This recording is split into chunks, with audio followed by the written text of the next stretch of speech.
lorsque Barney, un ancien camarade de classe de l'université, m'a appelé pour m'informer qu'il travaillait sur un projet temporaire dans ma ville natale, j'ai été prise au dépourvu. J'ai été encore plus choqué lorsqu'il m'a révélé qu'il couchait avec ma femme depuis 2 semaines. Il m'a proposé d'aller boire un verre. Je lui ai dit, tu as jusqu'à ce que j'ai fini mon verre pour courir aussi vite et aussi loin que tu le peux, mais ne t'inquiète pas, je te rattraperai et tu n'aimeras pas ça. À sa décharge, Barney déglutit difficilement mais ne bronche pas, je n'avais pas réalisé qu'elle était votre femme, c'est pourquoi je suis ici pour m'excuser, a-t-il dit. Je n'aurais jamais fait ça volontairement à un vieil ami. Elle m'a dit qu'elle était divorcée et qu'elle cherchait juste à s'amuser. Un vieux copain? Pour être honnête, Barney n'était pas vraiment mon ami avant cette révélation. Pendant notre première année à l'université, nous nous sommes retrouvés colocataires. Il faisait de la chimie, j'étudiais l'informatique et d'autres étudiaient l'anglais. Après sa première année, il faisait généralement partie de notre groupe, mais il était davantage un outsider. Il était plutôt normal, mais je n'aimais pas la tension qui semblait persister. À un moment donné, tout le groupe est parti en voyage pour fêter notre diplôme universitaire. Je n'étais pas très enthousiaste à l'idée de traîner avec lui parce qu'il me fixait trop, parfois trop longtemps. J'ai fini par partager une chambre avec Barney après avoir tiré la courte paille. À part la pire gueule de bois de ma vie et quelques jours au lit pour me remettre, je ne me souviens pas de grand-chose de ce voyage. Le silence s'est installé autour de la table. Je resserrai ma prise sur mon verre tandis que Barney, de plus en plus pâle, restait immobile. Tu n'as pas ma confiance. Surtout pas avec toi. Stéphanie ne me traiterait jamais de cette façon. Elle m'a été fidèle depuis le jour de notre mariage. Merci pour les vœux de mariage, au fait. Tout le groupe, sauf moi, a été invité, y compris mes amis. Voilà donc de quoi il s'agit, vous êtes toujours amer que je ne vous ai pas invité à mon mariage il y a 6 ans, alors vous avez concocté cette histoire sur ma femme par méchanceté. Je ne t'ai pas vu depuis 10 ans, espèce de pauvre type. Si tu m'avais invité, peut-être que rien de tout cela ne serait arrivé. Puis il m'a tendu son téléphone, montrant une photo de Stéphanie nue souriant largement à l'appareil, portant de la lingerie que je n'ai pas reconnue. Alors qu'il feuilletait les photos, d'autres images d'eux ensemble ont fait surface. La dernière le montrait en train de la toucher. Je ne l'ai jamais négligée, et elle ne m'a jamais négligé, et notre vie sexuelle a toujours été merveilleuse. Je l'aimais tellement qu'il m'était difficile de le croire. Je savais que j'étais à elle, elle était tout pour moi. Non, je pensais que Stéphanie était sincère. J'avais trop confiance en nous pour me laisser prendre à cette mascarade. Bien joué, Barney. Tu as failli m'avoir. Je te reconnais que c'est un faux très élaboré et impressionnant, mais je ne te fais toujours pas confiance. Je fais confiance à Stéphanie parce que je la connais. Elle ne ferait jamais ça, j'en suis sûr. D'accord, laisse-moi te montrer, dit-il. Dis-lui que tu travailleras tard. Je sais que vous y êtes parfois obligé, sinon Steph ne pourrait pas venir me voir. J'ai grimacé quand il l'a appelée Steph. Elle ne supporte pas qu'on abrège son nom. Je n'ai fait cette erreur qu'une seule fois et je ne l'ai jamais refaite. Au lieu de le frapper alors que j'aurais pu le faire, j'ai choisi d'accéder à sa demande. Ne serait-ce que pour le faire taire assez longtemps pour que je puisse le tuer. Une fois que j'ai eu fini de lui parler, Barney a décroché le téléphone et a dit « Bonjour, Steph. Quand pouvons-nous nous revoir? Ce soir? Je serai là dans un quart d'heure. N'oublie pas de donner à Humphrey une des pilules que j'ai mises dans ton fromage. Vous connaissez sa haine pour moi. Il sera endormi quand j'arriverai si vous lui donnez tout de suite. Salaud, tu ferais mieux de mentir. Tu regretteras d'être né si tu as touché Stéphanie ou donné de la drogue à mon chien. Je n'étais pas au courant, n'est-ce pas? C'est l'essentiel. Puisque vous ne me faites pas confiance, j'essaie juste de vous montrer la vraie nature de Stéphanie. Je m'excuse. Je ne savais pas qu'elle était une femme, et encore moins la vôtre. Je suis désolé, mais tu mérites mieux, mec. Humphrey, le chien, ira bien. Il ne m'aime pas pour une raison ou une autre, et quand il me voit, il ne fait que grogner et aboyer. Au moins, il m'est fidèle, contrairement à d'autres. Le médicament ne lui fera pas de mal. Il l'aidera juste à dormir profondément. Tu me crois maintenant, dit Barney en sirotant son verre. Donnez-moi un quart d'heure et rentrez chez vous. Je veillerai à ce que nous n'allions pas trop loin. Maintenant que tu connais la vérité, je ne peux pas te faire ça. Tout ce que j'essaie de faire, c'est de te protéger de ce menteur. Comme tu es honorable, ai-je dit en me moquant. Je suis restée stupéfaite pendant qu'il se dépêchait de partir. Il devait mentir, bien sûr. Puis il m'est venu à l'esprit que les gars étaient peut-être en train de monter un canular élaboré. Barney était si désireux de rejoindre le groupe après toutes ces années qu'il acceptait tout ce qu'on lui demandait. Ce devait être ça. Quand je suis arrivé à la maison, je n'aurais pas été surpris s'ils avaient tous sauté. Barney a dit qu'il ne pouvait pas aller trop loin ce soir pour cette raison. Pour une blague, Stéphanie n'a pas accepté d'aller trop loin. Ces abrutis m'ont presque convaincu. J'ai bu ma pinte et je suis rentré chez moi en me sentant un peu plus heureux, m'attendant à une surprise de la part de tout le monde. Je me suis glissé par l'entrée arrière. Dans son panier, Humphrey était étrangement silencieux. Je commençais à me sentir de nouveau mal à l'aise. La musique jouait quand je suis entré dans le couloir, mais il n'y avait pas d'autre bruit. En entrant dans le salon, j'ai vu Barney debout devant la cheminée, son pantalon autour des chevilles, en train de recevoir l'affection de Stéphanie.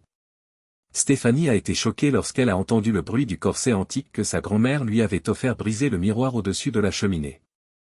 Horrifiée, elle mordit la saucisse de Barney, mais des fragments de verre et des morceaux de l'ancienne décoration leur tombèrent dessus. Elle ne l'a pas mordu, ce qui est regrettable, mais c'était suffisant pour que Barney crie presque aussi fort qu'elle, tandis que je restais là, immobile. Stéphanie m'a regardé avec incrédulité tout en brossant les fragments de verre sur son visage, et Barney était plié en deux. Elle s'est écriée, « Ce n'est pas ce à quoi ça ressemble. »« C'est le mieux que tu puisses faire, Stéphanie ?» ai-je demandé. « Pourquoi es-tu en train de faire une grande gorgée de la saucisse de mon vieil ami Barney? As-tu une explication ?» J'ai lancé un regard à Barney et j'ai continué, « Eh bien, pas aussi profondément pour des raisons évidentes. » Je me suis donc retourné et j'ai ramassé Humphrey, ses draps et tout le reste. Maintenant qu'il était tout ce qui comptait, je l'emmenai chez le vétérinaire. Même s'il était tard, nous n'avons pas eu à attendre longtemps, et le vétérinaire a été formidable. Nous n'avions aucune idée de ce que Humphrey avait reçu, mais il semblait aller bien, à part le fait qu'il dormait profondément. Nous avons décidé qu'il valait mieux qu'il passe la nuit au cabinet du vétérinaire pour qu'il puisse le surveiller et s'assurer qu'il n'y avait pas de séquelles à son réveil. Lorsque je suis rentré en trompe dans la maison, Stéphanie, le pauvre petit, était assise seule dans la cuisine. « Je n'ai plus besoin de toi, dommage que ton partenaire soit parti sans t'emmener avec lui. Dégagez de ma vue maintenant. »« Où est Humphrey ?» demanda-t-elle en déglutissant difficilement. « J'ai dû le laisser au vétérinaire à cause de toi. Il garde un œil sur lui. Tu n'aimeras pas ma réaction s'il lui arrive quelque chose. Croyez-moi, ce sera bien pire qu'un divorce. » Un divorce? Ce n'est pas ce que je veux. Nous pouvons surmonter cela. Ce n'était qu'une erreur. On peut s'en sortir. Mais on ne peut pas. Même toi, je ne te donne pas de seconde chance. Après avoir dit ces mots, j'ai commencé à faire ma valise. Où vas-tu? Hurle Stéphanie. Je n'ai même pas le temps de m'expliquer. Stéphanie, quelle explication pourrais-tu avoir? Ou devrais-je t'appeler Steph, comme tous tes petits amis? Je n'ai pas de petit ami. Je ne sors pas avec lui. Tu me dois des excuses si tu me laisses t'expliquer. Je ne vous dois rien. Je vais dormir dans un motel. Quand je reviendrai du travail demain, tu ferais mieux d'être chez ta mère. Sauf si, bien sûr, tu as l'intention de vivre avec Barney. J'ai claqué la porte si fort qu'elle a tremblé dans son cadre. Barney est arrivé alors que je me dirigeais vers ma voiture. Où vas-tu? Je reste dans un motel jusqu'à ce que cette fille malhonnête parte. Je n'ai pas besoin d'elle, alors si tu la veux, elle est à toi. Elle ne m'intéresse pas. Ce n'est pas la question. J'ai juste besoin que tu me fasses confiance sur sa vraie nature. Ne reste pas dans un motel. Reste avec moi. J'en prends l'entière responsabilité. Laisse-moi me racheter. J'essayais seulement de protéger une amie. J'ai souri cruellement. Amie. C'est drôle, ai-je répondu, mais tu as quand même fait ce que tu as fait après l'avoir appris, n'est-ce pas? Eh bien, c'était le meilleur moyen de te montrer à quel point elle était tenace. Rien d'autre n'aurait fonctionné. Je suis content que tout se soit bien passé pour toi. Je sais ce qui me sera utile maintenant. J'ai jeté ma valise sur la banquette arrière de la voiture et lui ai donné un violent coup de poing. Cela faisait longtemps que je n'avais pas frappé quelqu'un et j'avais oublié à quel point cela faisait mal, mais cela en valait la peine. D'un coup de poing, il s'est retrouvé à terre. Ce vil homme a eu de la chance que je ne l'ai pas écrasé. Pour Humphrey, c'est-à-dire. Tu devras faire face aux conséquences de la destruction de ma vie et de mon mariage. Il était allongé dans la rue quand je l'ai quitté. J'ai vu Stéphanie dans le rétroviseur en sortant du garage. Au lieu de se précipiter vers Barney comme je m'y attendais, elle a fermé les rideaux. Dès le matin, j'ai consulté le vétérinaire. Il m'a assuré qu'il n'y aurait pas de conséquences à long terme si je venais chercher Humphrey à l'heure du déjeuner. Lorsque je l'ai amené au travail, il s'est installé derrière mon bureau. Être responsable a ses avantages, mais il faut parfois travailler tard dans la nuit. Est-ce pour cela que Stéphanie a cédé à Barney? Elle savait que je construisais cette entreprise pour notre avenir, même si cela signifiait que je la négligeais parfois. En réalité, nous avons passé beaucoup de temps ensemble. C'est pourquoi je me suis senti si dévasté. C'est pourquoi je n'ai pas pu dormir au motel la nuit dernière, le cœur brisé. Lorsque Humphrey et moi sommes rentrés à la maison ce soir-là, Stéphanie n'était pas là. Elle avait laissé un bref message: « J'attends que tu sois prêt à parler chez ma mère. » Je l'ai froissé et jeté à la poubelle. Je l'ai froissé et l'ai jeté à la poubelle. Il se passerait beaucoup de temps avant que je ne veuille avoir cette conversation. Me sentant perdu, j'ai réalisé que j'avais besoin d'amis, alors j'ai appelé Oliver pour lui expliquer la situation. Il est le dernier d'entre nous, après Connor, à s'être marié. Il m'a promis de me renseigner sur les autres. Il était probablement aussi choqué que moi. Barney, quel sang? À quoi pensait-elle? Après quelques whiskers, le reste de notre groupe a commencé à envoyer des SMS ou à appeler. J'ai eu une discussion intéressante avec Callum. C'est lui qui vivait le plus près de chez moi, et lui et sa femme, Laura, passaient souvent du temps avec nous à quatre. Je comprends que les choses ne changent pas, mais je pense que tu devrais parler à Stéphanie. Elle a parlé à Laura. Laura pense qu'il y a plus dans l'histoire, bien qu'elle ne soit pas sûre de ce qu'il y a. Elle a dit que Stéphanie était peut-être la femme la plus stupide du monde, mais que même si elle était fâchée contre toi, elle pensait qu'il y avait autre chose. Laura a précisé que, quelles que soient les implications, il ne s'agissait pas d'une liaison. Elle insiste pour que vous entendiez toute l'histoire directement de la bouche de Stéphanie, ce qui me frustre parce que cela signifie qu'il y a plus de choses que je ne sais pas. On a frappé à la porte pour nous interrompre. En l'ouvrant, j'ai été surprise de trouver Barney debout, le visage meurtri avec 2 yeux au beurre noir et un nez nettement cassé. Il m'a dit: « Je voulais juste te dire que je n'ai pas signalé à la police ce que tu m'as fait. Je comprends pourquoi tu as été bouleversé et pourquoi tu m'as fait des reproches, alors je n'irai pas voir les autorités. J'apprécie toujours notre amitié. Même si nous ne sommes plus en contact, il fut un temps où nous tenions l'un à l'autre. Tu es sérieux? Après ce que tu as fait, nous ne pourrons plus jamais être amis. Tu me rends malade. L'image de vous deux ensemble me hantera à jamais. Maintenant, pars avant que je ne fasse plus de dégâts. » Il tressaillit et recula, mais resta devant la porte. « Je vais te laisser un peu d'espace, mais sache que je serai là quand tu seras prêt. Notre amitié compte beaucoup pour moi et je serai toujours là pour toi. » En refermant la porte, je me suis dit que Barney avait peut-être des problèmes de santé mentale. Une semaine s'étant écoulée sans nouvelles de Stéphanie, j'ai décidé qu'il était temps de consulter un avocat pour comprendre les termes du divorce. Même si ce n'était pas l'idéal, je pouvais me permettre cette dépense. Heureusement, la structure de mon entreprise signifiait qu'elle resterait la mienne, sans être affectée par la procédure. Toutefois, à moins que je ne puisse prouver que Stéphanie gagne plus que moi, elle aurait droit à une part importante des bénéfices à titre de pension alimentaire. J'ai donc décidé de ne pas accepter de nouveaux projets. À quoi bon?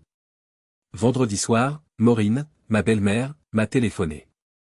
Mes parents étant absents depuis longtemps, j'avais toujours été proche d'elle, la considérant comme ma mère. Mes parents pourraient tout aussi bien être des étrangers, ils sont tellement absorbés par leur vie sociale en Espagne qu'ils ne prêtent aucune attention à leur fils unique. Maureen et moi avons toujours eu un lien profond. « Bonjour, ma chérie. J'ai pensé à toi, dit-elle. Je n'arrête pas de m'inquiéter pour toi, même si Stéphanie m'a dit de ne pas te déranger. Tu manges bien? Tu ne bois pas trop, j'espère? Tu veux que je vienne chez toi? Je pourrais te faire tes lasagnes préférées. » Son amour sincère et sa sollicitude m'ont submergé, et je me suis mis à pleurer. Oh, mon pauvre garçon. J'arrive. À son arrivée, elle a utilisé un double de la clé pour entrer, car je n'avais pas encore changé les serrures. Elle m'a bercé et réconforté comme si j'étais un enfant qui s'était écorché le genou en tombant, et j'ai vite trouvé du réconfort dans son étreinte. Comment a-t-elle pu te faire ça, ma petite fille? Tu as toujours été comme la mienne. J'aurais pu la gifler, je le jure. Comment a-t-elle pu être aussi cruelle? Je me suis lamenté. Je croyais vraiment qu'elle m'aimait autant que je l'aimais. Je pensais que nous allions bientôt fonder une famille. Elle t'aime, ma chère. J'en suis certain. Sinon, elle n'aurait pas pleuré dans mes bras toute la semaine. Stéphanie n'est pas cruelle, elle a fait une terrible erreur, mais elle n'est pas sans cœur. Comment peux-tu dire cela? J'ai demandé. Laura a dit la même chose à Callum. Parce qu'elle s'est confiée à Laura et à moi sur ce qui s'est réellement passé et pourquoi. Voilà pourquoi. Et tu dois savoir que je ne défends pas ses actions. Elle t'aime et n'aime que toi, malgré ses bêtises. Plus tôt tu lui parleras, mieux ce sera. Il faut qu'elle te dise tout elle-même. Elle a veillé à ce que je boive beaucoup d'eau et à préparer les lasagnes. Plus d'alcool jusqu'à ce que tout soit réglé. J'ai grommelé, pensant qu'il faudrait attendre que le divorce soit prononcé pour arrêter de boire. Ne précipitons pas les choses, suggère doucement Maureen. Il se peut que nous n'en arrivions pas là. Cependant, tu ne divorceras pas même si cela se produit, n'est-ce pas? Je serai toujours là pour toi. Je serai toujours ta deuxième mère. Je ferai savoir à Stéphanie que tu seras prêt à lui parler à 10 heures. Même si je n'avais pas dormi aussi bien depuis des jours, je me suis levé tôt et j'ai arpenté la maison, me préparant avec anxiété à la confrontation que je savais inévitable. J'ai eu le cœur serré quand j'ai vu Stéphanie. Elle avait l'air plus mal en point que moi. Malgré ses efforts considérables en matière de maquillage, son visage semblait sans vie et ses cheveux étaient ébouriffés. Je suis désolé. Je suis vraiment désolé. S'il vous plaît, laissez-moi vous parler. Après vous avoir expliqué ce qui s'est passé, je partirai. Tu n'as même pas besoin de répondre. Je n'ai aucune attente, mais tu dois connaître la vérité. J'ai acquiescé, les mots me manquaient. Elle a commencé à parler. Barney et moi nous sommes rencontrés pour la première fois il y a environ un mois, lorsqu'il est venu à la concession. Après avoir commencé à parler, il a remarqué mon nom de famille. Quand il m'a demandé, je lui ai dit que j'étais votre femme. Il est devenu agité et a commencé à dire qu'il était proche de votre groupe et que vous l'ignoriez tous. Je n'ai jamais compris pourquoi, a-t-il dit. Il a dit à quel point vous lui manquiez tous, mais surtout vous. Il parlait de tout le monde avec beaucoup d'affection. J'ai eu le cœur brisé pour lui. Il est clair que vous comptiez tous beaucoup plus pour lui qu'il ne comptait pour vous. Même si j'avais vu des photos de lui et entendu parler de lui à plusieurs reprises, je ne pouvais m'empêcher d'avoir pitié de lui. Tu m'avais déjà dit que tu travaillerais tard, et la fin de la journée approchait. Quel mal y aurait-il donc à prendre un petit verre lorsqu'il l'a proposé? Je me suis dit, pourquoi ne pas prendre un verre avec ton vieil ami avant de rentrer chez toi? Il pourrait même me révéler certains de tes vieux secrets dont je pourrais te taquiner plus tard. Il s'est avéré être d'une bonne compagnie, bien qu'un peu bizarre. Ne regardait-il pas souvent fixement? Il était assez poli, mais je n'aimais pas ça. Tout ce dont je me souviens de cette première rencontre, c'est d'avoir bu un seul verre de vin. L'instant d'après, je me suis réveillé dans son lit d'hôtel. Ce qui s'était passé était évident. Je voulais aller à la police et subir des tests pour prouver qu'il m'avait drogué. Mais il est revenu dans la chambre en souriant. Tu as eu l'air d'apprécier, a-t-il dit. Il a diffusé un extrait audio d'une vidéo qu'il avait réalisée et a ajouté, écoute ça. On aurait dit que j'aimais ça et que j'en redemandais. C'était terrifiant. Qui me croirait maintenant? Comment pourrait-on me croire? J'ai réalisé que j'étais tombé dans le piège d'un prédateur. Si vous me l'aviez dit, je serais allé avec vous à la police. Je comprends, mais ton regard sur moi aurait changé à jamais. Les doutes n'auraient jamais disparu. Je me remettais même en question à ce moment-là. Même avec la drogue probablement encore dans mon organisme, j'avais la possibilité d'appeler la police. Mais il a joué sa carte maîtresse. Qu'est-ce que c'était? Il ne m'a pas seulement fait ça, il te l'a fait à toi aussi. Il m'a manifestement fait du mal parce que te faire du mal signifiait me faire du mal. Non, laisse-moi t'expliquer. Il t'a fait la même chose pendant ce voyage. Il a pris des photos, fait des vidéos, t'a drogué et a couché avec toi. Il me les a montrées. Tu te souviens de la terrible gueule de bois que tu as eue pendant ce voyage? Il est clair qu'il a perfectionné sa concoction chimique sur toi avant de l'utiliser sur moi. Tu n'avais pas l'air de t'amuser. Même si tu avais l'air d'un zombie, tu étais impliqué d'une manière ou d'une autre. J'ai encore perdu mon déjeuner en me précipitant vers l'évier. Je l'ai laissé me frotter doucement le dos, sans la repousser. Tu as tout vu? Oui, et je savais que tu n'étais pas au courant. Je ne voulais pas que tu saches pour lui ou pour nous. Il nous a vraiment eu tous les deux, n'est-ce pas? Il m'a semblé que c'était un petit prix à payer pour votre tranquillité d'esprit quand il m'a dit que si je le rencontrais encore quelques fois pendant qu'il était ici, vous ne le sauriez jamais. J'ai cru que je pouvais encore te protéger, même s'il nous avait déjà fait quelque chose qui me hanterait à jamais. Il m'a assuré que tu n'aurais jamais à le savoir et m'a promis que je recevrais toutes les photos et vidéos. Et tu pensais qu'il était réel? Bien sûr que non, mais je ne savais plus quoi faire, n'est-ce pas? Ce n'est pas vrai. Vous aviez le choix. J'aurais préféré savoir plutôt que d'être obligé d'imaginer que tu étais intime avec lui. J'ai été surprise qu'il te le dise. Je pense qu'il essayait juste d'être ton ami et qu'il semblait étrangement fixé sur toi. 10 ans après que mon ami m'a trahi, il s'en est pris à ma femme. À quelle fréquence? Il m'a rencontré 2 fois par semaine ces dernières semaines, soit 6 fois. Et vous a-t-il drogué à chaque fois?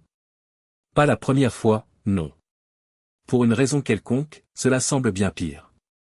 Vous souvenez-vous de tous les autres moments que vous avez passés avec lui? Oui, mais c'était comme si quelqu'un d'autre le vivait, comme une expérience hors du corps. Et c'était toujours ici, dans notre maison. Oui, après la première fois. Mais pas dans notre lit. Je ne pouvais pas te faire du mal comme ça.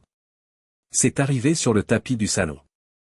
Une partie de l'excitation pour lui, je crois, était de savoir qu'il pouvait le faire ici sans que tu le découvres. Comment va Humphrey? Il l'a chassé la première fois, alors Barney a commencé à lui donner un sédatif. Il m'a assuré que ça ne lui ferait pas de mal. Ce n'est pas le cas, n'est-ce pas? Non, ça ne l'a pas fait. Cependant, il semble que vous fassiez plus confiance aux paroles de votre agresseur qu'à celles de votre mari. Vous êtes en état de choc, un choc terrible, mais j'espère que nous pourrons finir par surmonter cela. Vous ne comprenez pas? J'ai fait ça pour toi et pour nous. Je vais retourner chez ma mère. Je ne suis pas vraiment sa personne préférée en ce moment. Quand tu seras prêt à parler, je serai là. N'oublie jamais combien je t'aime. Ne le laisse pas gagner. Il n'a pas fait ça pour nous détruire? Sinon, pourquoi te l'aurait-il dit? Ne laisse pas ses plans réussir, quels qu'ils soient. Je vous en prie. Elle m'a embrassé sur la joue et a tapoté Humphrey en partant. Un morceau de mon cœur est parti avec elle. Malgré l'amour que je lui portais, je n'étais pas sûr de pouvoir supporter cela. Aucun de nous n'avait toutes les pièces du puzzle. Cet après-midi-là, toute l'équipe, Callum, Oliver, James et Harry, s'est réunie. Les vrais amis abandonnent tout pour me soutenir, certains ont même traversé le pays pour être là. Autour de quelques pintes de bière, j'ai partagé ce que Stéphanie m'avait montré. Ils étaient tout aussi dégoûtés que moi, surtout en ce qui concerne les événements de nos vacances en groupe. C'est bizarre, remarque Callum. Il n'a jamais vraiment fait partie de notre groupe. Nous avons tous fini par vivre ensemble dans l'appartement, sans jamais le maltraiter. Malgré nos efforts, il ne s'est pas intégré. Il ne l'a jamais voulu, mais je comprends ce que Stéphanie essayait de faire comprendre. Il souhaitait surtout devenir votre ami. Lorsque j'ai réalisé ce qu'il attendait de moi, j'ai frémi. Mais pourquoi voulait-il nous séparer, Stéphanie et moi? Qui sait, dit Oliver. Mais il semble qu'il s'agisse plus de toi que de Stéphanie. Ce n'est pas parce qu'on a perdu le contact? Non, répond Oliver. Je pense que c'est plus que ça. Il voulait être le gentil dans tout ça, tu ne te souviens pas? Il voulait te tenir compagnie. Il voulait vous soutenir. Selon Harry, il ruine votre mariage, prétend être un ami utile, et puis quoi? Vous découvrez que vous êtes gay, vous tombez amoureux, et vous partez au soleil couchant avec votre nouveau partenaire. Qui sait ce que ce petit bâtard malade préparait? James grogna, quoi qu'il en soit, ça ne va pas bien se terminer pour lui. Oliver plaisante, je suis déjà le membre gay de cette fraternité, merci beaucoup. Nous n'avons besoin de personne d'autre. Je crois que c'est à Connor de s'en occuper, Oliver. Callum a demandé, peut-il nous rendre visite? Mon pote, il est déjà là, ai-je répondu. À l'hôtel, il attend. Callum a pris soin de ne pas m'interrompre. Alors appelle-le, suggérai-je. Depuis que tu l'as épousé, il fait autant partie de nous que toi. Entendre parler de cela le rendra très heureux. Je crois que nous avons besoin de son aide parce que vous êtes à court d'idées. Nous avons élaboré un plan dès que Connor est arrivé. J'ai aussi décidé ce qu'il fallait faire pour Stéphanie et Barney. Nous avons invité Barney à se joindre à nous ce soir-là. Je pense qu'il s'attendait à me rencontrer seul. Il était manifestement surpris de voir le reste du groupe, mais son expression semblait quelque peu soulagée. Comme au bon vieux temps, tout le groupe était de nouveau réuni.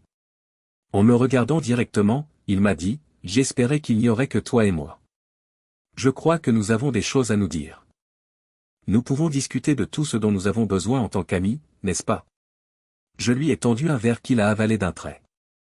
Il était évident qu'il était nerveux à l'idée d'être observé par tant de gens. J'ai commencé par écouter la version de Stéphanie. Peut-être aimeriez-vous partager la vôtre? Comme je l'ai déjà dit, elle m'a contacté en me disant qu'elle était divorcée et qu'elle voulait s'amuser, a expliqué Barney. Dès que j'ai su que vous étiez son mari, je suis venu vous dire la vérité. Je ne te ferai jamais de mal, et tu le sais.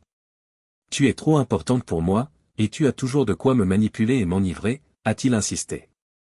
Qu'est-ce que tu racontes? Je ne suis pas au courant, ai-je répondu. Oui, tu le sais, a-t-il répliqué.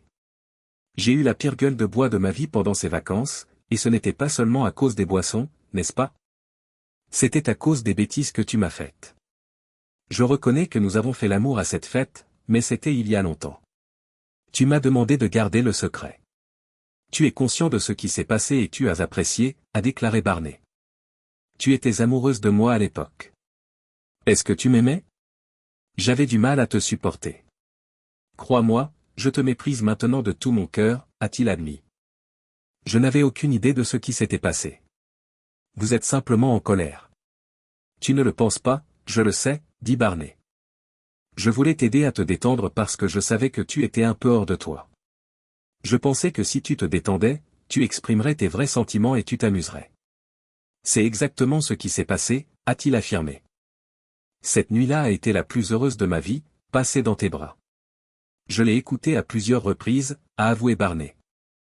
Je suis sûr que vous l'avez fait, ai-je dit, m'asseyant dans un silence stupéfait. Il était clair que Barney était en proie à un grave délire. Je n'étais pas du tout conscient du fantasme romantique qu'il avait construit autour de moi. Alors, Barney, quel était le plan? Demanda Callum doucement, en essayant de dissimuler la peur dans sa voix. Il devait quitter Stéphanie pour moi. Tout est de sa faute. Elle s'est mise en travers de mon chemin. Tu ne vois pas qu'elle l'a éloignée de moi? Alors tu pouvais être le héros et la dénoncer comme adultère, a répondu Harry. Tu pensais que je te pardonnerais, mais pas à elle. Je savais que tu m'aimais, pas elle, au fond de toi. Je savais que mon implication était risquée et que tu serais blessé. Tu serais envieux quand tu me verrais avec elle, explique Barney. Mais tu réaliseras que ça en valait la peine quand tu verras comment cela t'a permis d'être avec moi, a poursuivi Barney. Il est devenu complètement fou, marmonna Olivier. Néanmoins, tu devais quand même lui donner une substance, comme tu l'as fait avec moi, ai-je fait remarquer. Seulement la première fois, admet Barney nerveusement, en voyant nos anciens amis serrer les poings. Mais elle s'y est vraiment mise sans aucun encouragement supplémentaire. Elle n'en avait jamais assez, je dis la vérité. Elle m'a même envoyé quelques textos pour qu'on se rencontre, dit Barney. Je n'aimais pas ça, mais je devais le faire. Ce n'était qu'un moyen de parvenir à mes fins. Tout ce que je voulais, c'était toi. Tout ce que j'ai toujours voulu, c'est toi, a-t-il déclaré, et la pièce est devenue silencieuse. Je ne pense pas que Stéphanie puisse faire ça, remarqua Harry. Barney m'a tendu son téléphone et m'a dit, j'ai ses messages. Je vais vous les montrer. C'était là, toutes ses demandes et son souhait de le voir. Il n'y a plus eu de coercition après cette première fois. Il était évident qu'elle appréciait leur liaison extra-conjugale bien plus que lui. Il y a un terme pour cela, ajoute Callum. Je crois que c'est ce qu'on appelle le lien traumatique. Oliver m'a regardé et a remarqué, tu n'as pas l'air choqué par ce que Barney vient de dire. Non, répondis-je. N'oublie pas que j'en ai été le témoin direct. Je sais à quoi elle ressemble quand elle s'amuse, je suis marié avec elle depuis des années. Je pouvais dire qu'elle s'amusait avec lui. Barney dit, je ne veux pas mentir à ce sujet. Je vous ai dit la vérité. Ça doit vouloir dire quelque chose, n'est-ce pas? Eh bien, Connor, ai-je répondu, ça comptera sans doute au tribunal. À mon appel, Connor sortit de la cuisine. Barney, tu ne connais pas mon conjoint, Connor, n'est-ce pas? Oliver a prononcé ces mots. O'Brien, inspecteur. Vous avez tout entendu? J'ai demandé à Connor. Il s'est tourné vers Barney, lui a lu ses droits et a dit, oui, j'ai tout entendu. Tu ne peux pas l'empêcher de me prendre. Nous sommes faits pour être ensemble. Je me suis occupé de ça pour toi, ai-je chuchoté, sentant l'étreinte réconfortante de mes amis restants. C'est drôle, Stéphanie a dit la même chose. Oliver a mentionné que Barney nous avait fait du mal, à Stéphanie et à moi. Oui, nous étions des victimes, mais même si elle a protesté, il est possible qu'on ait profité d'elle la première fois et qu'elle en ait redemandé. Elle a plaidé en ce sens. Avez-vous vu les textes? Bien sûr, mais même si c'est exact, elle aurait dû me faire confiance et venir me voir. Au lieu de cela, elle a réussi à se justifier et à s'amuser. Tu ne veux pas savoir ce que j'ai vu quand j'ai pénétré dans leur espace? La dernière pièce du puzzle. Les autres acquiescent. Elle s'amusait autant qu'elle s'amusait avec lui. Elle aimait ça. Aucune force n'a été utilisée. Callum a soutenu qu'elle essayait peut-être simplement de tirer le meilleur parti d'une mauvaise situation. C'est vrai. Mais si vous voyez Laura s'amuser avec un autre homme, seriez-vous capable de lui pardonner? Accepteriez-vous qu'elle le supplie de lui donner une autre chance de le faire? Non, dit Callum. Non, je doute d'en être capable. Que se passe-t-il ensuite? Demanda Harry. Allez-vous lui permettre de l'emporter? Lui permettre de vous séparer? Nous sommes tous perdants, Harry. C'est une situation sans issue. Je savais qu'il n'y avait pas de retour en arrière possible. Pourtant, j'ai peut-être eu tort d'abandonner si facilement. Même si j'étais conscient qu'elle avait été dupée au départ et que nous avions tous les deux été abusés, je ne pouvais pas oublier ce qui s'était passé lorsqu'elle était retournée vers lui et m'avait traité d'abruti. Les textos, les mensonges et le fait qu'elle semblait s'amuser avec lui étaient autant de choses que je ne pouvais pas ignorer. En fin de compte, je ne pouvais pas vivre avec ça. L'amour et la vie ne devraient pas être aussi difficiles, pas dans ma vie, en tout cas. Le divorce était ma seule option pour aller de l'avant. Un kit que Barney utilisait pour la coercition a été découvert après son arrestation. Ils ont également trouvé des photos et des vidéos. Je me sens horriblement mal à l'idée que quelqu'un ait pu être témoin de mon exploitation, mais les experts s'en sont chargés. Je n'avais aucune envie de le voir moi-même. Ils m'ont simplement informé de ce qu'il y avait. J'étais si reconnaissante de ne pas m'en souvenir. Je n'y ai jamais pensé, et je crois que c'est mieux ainsi. Il a été décidé que Barney était trop malade pour être jugé. Je ne pense pas qu'il se rétablira un jour suffisamment pour être libéré de l'établissement fermé où il est actuellement hébergé. Il s'est mis dans une situation terrible. J'ai appris qu'il pleurait sur moi toutes les nuits, ce qui prouve qu'il est toujours obsédé par moi. Selon Maureen, Stéphanie pleure aussi sur moi. Elle sanglote pour ce qu'elle a perdu. Elle a admis à sa mère qu'elle avait commencé à prendre du plaisir dans ses aventures extra-conjugales avec Barney. Elle aimait faire semblant d'être une femme adultère avec lui, même si elle ne l'aimait pas. Elle n'avait jamais osé parler de cet aspect de sa personnalité avec moi. Elle n'était pas consciente de son désir. Bien qu'elle ne trouve pas Barney attirant, elle a découvert un plaisir étrange à se livrer à lui. Cela me rend encore malade qu'elle se soit convaincue que c'était acceptable parce qu'elle pensait qu'elle le faisait pour moi. Peut-être que cela a toujours fait partie de sa nature. Bien qu'elle ait travaillé sur cette question avec un thérapeute, elle garde toujours l'espoir que nous pourrions nous retrouver un jour. Depuis le divorce, je mène une vie paisible. Les choses se passent bien avec Humphrey, et je suis convaincu que je retrouverai l'amour. Je dois prendre soin de moi, car je sais que cela arrivera.